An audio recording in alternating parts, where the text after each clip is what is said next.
ঠাকুমার ঝুলি খুলবে, মজার গল্প বলবে। ঠাকুমার ঝুলি খুলবে, ঠাকুমার ঝুলি চলে এসেছে, কিন্তু ঠাকুমার ঝুলি এবার কার্টুন হিসেবে নয়, এসছে একটা ইনভেস্টিগেশন ড্রামা আকারে। এবং এখানে ঠাকুমা কিন্তু গল্প বলে না, ঠাকুমা এখানে একজন গোয়েন্দা, আর তার সাথে আছে তার সাকরের নাতনি, নাতনির নাম যজ্ঞ সেনা। তো মুভিটা কেমন লাগলো, মানে ওয়েব সিরিজটা কেমন লাগলো, সেটাই একটা অল ওভার রিভিউ দেবো। দেখো এই সিরিজটা কিন্তু আমি ট্রেলারটা রিভিউ করেছিলাম, আমার ট্রেলারটা কিন্তু বেশ প্রমিসিং লেগেছিল। শ্রাবন্তীর কাজ কিন্তু সেখানে ভালো লাগছিল। অল ওভার এই মানে ওয়েব সিরিজটা দেখার পর কেমন লাগলো শ্রাবন্তীকে, এবং অল ওভার ইনভেস্টিগেশন ড্রামাটা কেমন হলো, গল্পটা কি ছিল, সবকিছুই বলবো। কিন্তু এটা বড় মা ঠাকুমার ঝুলি, ঠিক আছে, বড়দের, তো বাচ্চাদের জন্য নয়, বড়দের ঠাকুমার ঝুলি। তো ঠাকুমার ঝুলি কেমন লাগলো তারই একটা অল ওভার রিভিউ দেবো। তো হাই হ্যালো, দিস ইজ জিশা, তোমরা আছো চলো রিভিউ করি চ্যানেলে, তোমাদের সকলকে স্বাগত। তো চলো সিরিজটা রিভিউ করি। এই সিরিজের নাম ঠাকুমার ঝুলি বলে কিন্তু ভুল করবে না যে এটা রাক্ষস কক্ষসে কোনো গল্প শোনাবে, ঠাকুমা বসে এখানে কয়েকটা বাচ্চা কাচ্চাকে সামনে নিয়ে, না। এখানে ঠাকুমার ঝুলির নামটা কিন্তু হয়েছে ঠিক কথাই, কিন্তু এখানে কিন্তু ঠাকুমা একজন গোয়েন্দা, এবং এটা পুরো দস্তুর একটা ইনভেস্টিগেশন ড্রামা।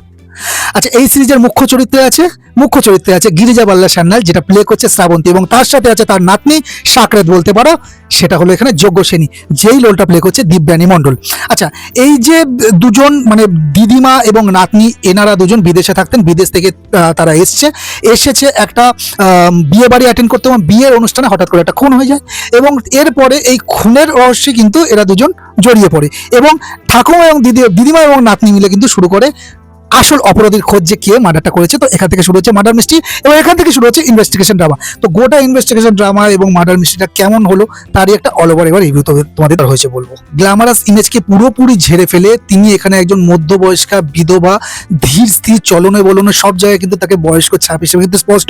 তো অতিরঞ্জিত কিন্তু একেবারে মনে হচ্ছে না, এবং মেকআপের কাজ কিন্তু শ্রাবন্তীর দিক থেকে ভালো হয়েছে, কিন্তু তাকে ওভার কিছু লাগছে না।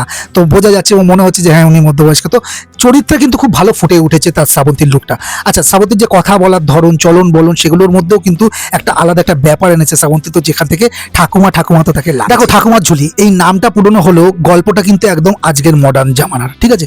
এখানে পুরনো অভিজ্ঞতা এবং জেনজি লজিক দুটোকে মিক্স করে এমন একটা ইন্টারেস্টিং প্লট সাজানো হয়েছে, সেটা কিন্তু খুবই ভালো লেগেছে। দেখো, সিনেমাটোগ্রাফি বা সেট ডিজাইনের কথা বলতে গেলে বিশুপুরের প্রেক্ষাপটে এই সিরিজটা নির্মাণ হচ্ছে।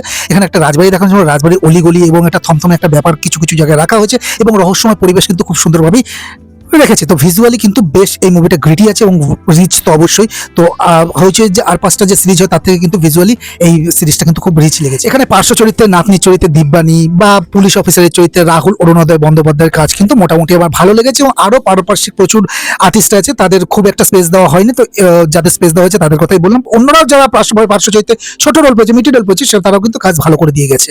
তো মোটামুটি পার্শ্ব চরিত্রে সাইড ক্যারেক্টারের কাজ ভালো। চলে আসে কিছু নেগেটিভ ইস্যুতে। দেখো, থ্রিলার মার্ডার মিস্ট্রিতে কিন্তু একটা টান উত্তেজনা বা ইন্টেন্সিটি থাকা প্রয়োজন।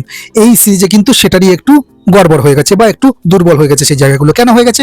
কারণ কিছু মানে এতগুলো এপিসোডের মধ্যে কিছু এপিসোডে কিন্তু সমানভাবে ইন্টেন্সিটিটা আমরা ফিল করতে পারি না।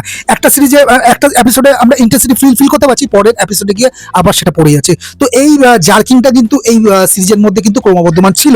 আর যারা খুব বেশি মার্ডার মিস্ট্রি দেখেছো এবং প্রচুর মার্ডার মিস্ট্রি এক্সপ্লোর করেছো, তারা কিন্তু খুনিকে সেটা কিন্তু কিছুটা আগেই তোমরা আজ করে নিতে পারবে। তো সেই জায়গাটা কিন্তু একটু প্রেডিক্টেবল হয়ে গেছে। এবার ঠাকুমার ঝুলিকে আমি ফাইনাল পার্টি দেবো। ওটা ঠাকুমার ঝুলি একটা ওয়ান টাইম ডিসেন্ট একটা মার্ডার মিস্ট্রি ফ্যামিলি ড্রামা, এতগুলো বললাম। কারণ এই মুভিটা ঠাকুমার ঝুলি, আচ্ছা ঠাকুমার ঝুলি বলতে এখানে কিন্তু কোনো ফ্যান্টাসি ব্যবহার করা হয়নি। তো পুরোটাই কিন্তু আমি যেটা প্রথম থেকে ব্যবহার করে বলছি, ইনভেস্টিগেশন, এখানে কিন্তু কোনো ফ্যান্টাসি লেভেলে কিন্তু কিছু নেই। এটা গেল। আর এই মুভিটা, এই সিরিজটা কিন্তু যারা দেখবে তারা এক্সপেকটেশন কিন্তু লো করে দেখতে পাবে। শ্রাবন্তীর জন্য এই সিরিজটা তোমরা দেখে নিতে পারবে, ওয়ান গোতে শেষ হয়ে যাবে। এবং যেহেতু এপিসোডগুলো খুব ছোট ছোট, তো খুব একটা ডিউরেশন হতো না, তো ওয়ান গোতে শেষ হয়ে যাবে। এবং যেটা বারবার করে বললাম, এই সিরিজটাকে আমি যদি রেটিং করি তাহলে 3.5 আউট অফ 5 রেটিং দেবো। এক্সপেকটেশনকে একটু লো করে যদি তোমরা এই সিরিজটাকে দেখতে বসো, তাহলে একটা গুড টাইম পাস তো হয়েই যাবে, আর ওয়ান টাইম ডিসেন্ট একটা ওয়াচ হয়ে যাবে। শ্রাবন্তীর কাজ কিন্তু খুব ভালো লাগবে এই সিরিজটাতে। তো এই ছিল আমার ঠাকুমার ঝুলি সিরিজটাকে নিয়ে অল ওভার রিভিউ। যারা দেখে ফেলেছো তারা আমাদের কমেন্টের মাধ্যমে জানাতে পারো তোমাদের ঠাকুমাকে কেমন লাগলো, ঠাকুমার ঝুলি অল ওভার সিরিজটা কেমন লাগলো, শ্রাবন্তীর অভিনয়কে কেমন লাগলো। ইন্দুবালা ভাতের হোটেলে যে শুভশ্রী যে পারফরমেন্সটা দিয়েছিল সেটা একটু আলাদাই লেভেলের ছিল। তো এখানে তো সেই লেভেলটা এখানে ক্যারি করা হয়নি। এখানে একটা লাইট হার্টেড ছিল বিষয়, মানে ক্যারেক্টারটা। তো সেই জায়গায় কম্পারিজন তো আনা যাবে না। তবে চলনে বলনের লুকে কিন্তু ভালো লেগেছে ঠাকুমা হিসেবে শ্রাবন্তীকে। তো এই ছিল আমার ঠাকুমার ঝুলিকে নিয়ে অল ওভার রিভিউ। এই ভিডিওটা যদি ভালো লাগে একটা লাইক শেয়ার করে দিও তোমার কাছের মধ্যে সাথে। আর দেখা হচ্ছে একটা নেক্সট ভিডিওতে, নেক্সট মুভি রিলেটেড বা সিরিজ রিলেটেড কোনো কন্টেন্ট নিয়ে খুব শীঘ্রই তাড়াতাড়ি ফিরছি। চ্যানেলটাকে সাবস্ক্রাইব করে দিও যদি এখনো সাবস্ক্রাইবটা করোনি, আর সাবস্ক্রাইব করে থাকলে বেল আইকনটা প্রেস করতে ভুলো না, যাতে করে নোটিফিকেশনটা যাতে সবার আগে রিভিউগুলো দেখতে পারো। চলো আজকের মতো টাটা।